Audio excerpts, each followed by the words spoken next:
നാം ജീവിക്കുന്ന ലോകത്തെക്കുറിച്ചും നമ്മുടെ ഇവിടുത്തെ നിലനിൽപ്പിനെക്കുറിച്ചും ലോകത്താകമാനം ചൂടുപിടിച്ച ചർച്ചകൾ നടക്കുകയാണ്. അടുത്തിടെ നടന്ന ഓസ്കാർ സമ്മാന വേദിയിൽ പോലും ഈ ചർച്ചയെത്തി. ടൈറ്റാനിക് നായകനെന്ന് ലോകം മുഴുവൻ അറിയപ്പെടുന്ന ഡി കാപ്രിയോ ഓസ്കാർ അവാർഡ് സ്വീകരിച്ചുകൊണ്ട് ലോകത്തോട് നടത്തിയ വികാരനിർഭരമായ അഭ്യർത്ഥന ഒരിക്കൽ കൂടി കണ്ടുകൊണ്ട് ഈ ലക്കം കൂട്ടലും കിഴക്കലും തുടങ്ങാം.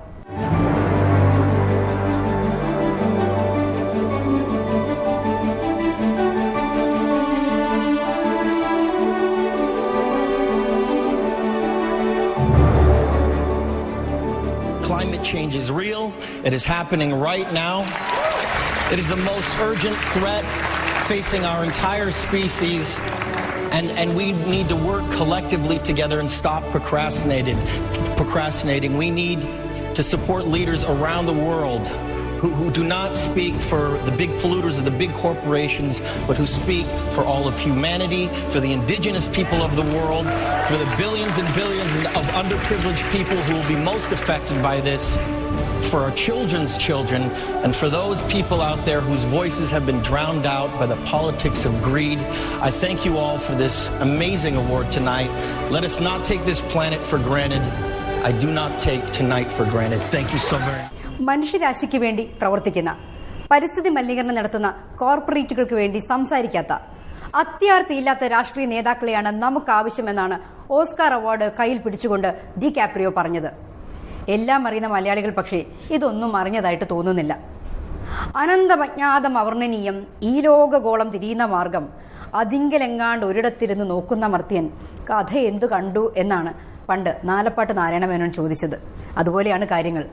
ധ്രുവപ്രദേശത്ത് മഞ്ഞുരുകിയാലെന്ത്, ജപ്പാനിൽ സുനാമി വന്നാലെന്ത്, ഞാനും എന്റെ വീട്ടുകാരും എങ്കിൽ കൊച്ചു കേരളത്തിൽ സുഖമായി വാഴും എന്നാണല്ലോ നമ്മുടെയൊക്കെ മനസ്സിലിരിപ്പ്.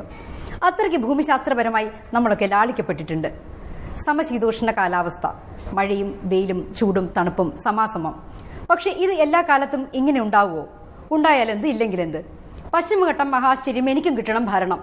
ഇതാണ് നമ്മുടെ നാട്ടിലെ രണ്ട് രാഷ്ട്രീയ മുന്നണികളുടെയും മനസ്സിലിരിപ്പ്. പച്ചയാം വിരിപ്പിട്ട് സഖ്യനിൽ തലവെച്ചും സ്വച്ഛാബ്ദി മണൽ തിട്ടാം പാദോപധാനം പൂണ്ടും പള്ളി കൊണ്ടിടുന്ന നിൻ പാർശ്വയുഗ്മത്തെ കാത്ത് കൊള്ളുന്നു കുമാരിയും ഗോകർണേശനും അമ്മേ.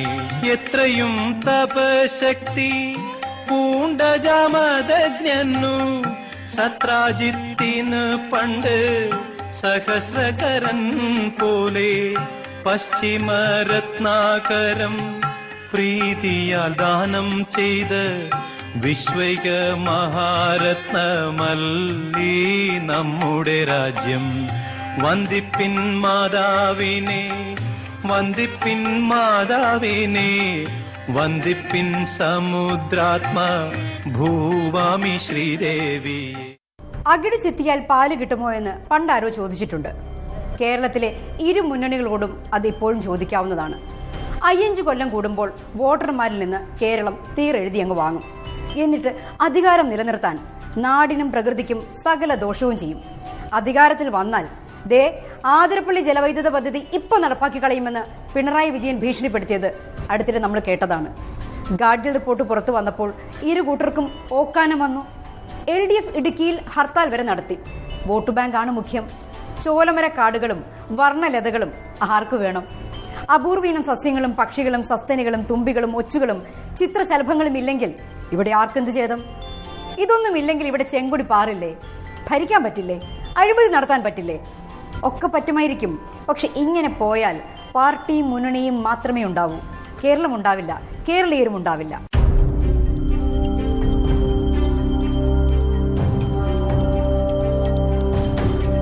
യാതൊരുവിധമായ ലൈസൻസുകളോ അധികാരപത്രങ്ങളോ ഇല്ലാതെയാണ് മുഴുവൻ ക്വാറിയും നടന്നുകൊണ്ടിരിക്കുന്നത്, മുഴുവൻ ക്രഷർ പ്രവർത്തനവും നടന്നുകൊണ്ടിരിക്കുന്നത്.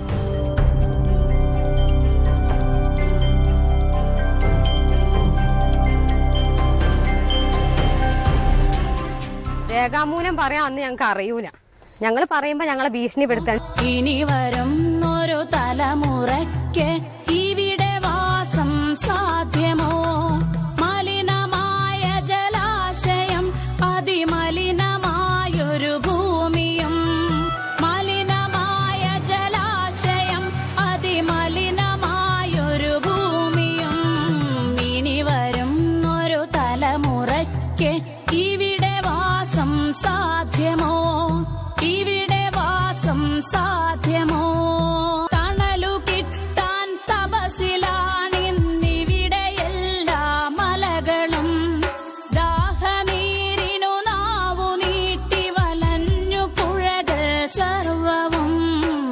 കാറ്റുപോലും വീർപ്പടക്കി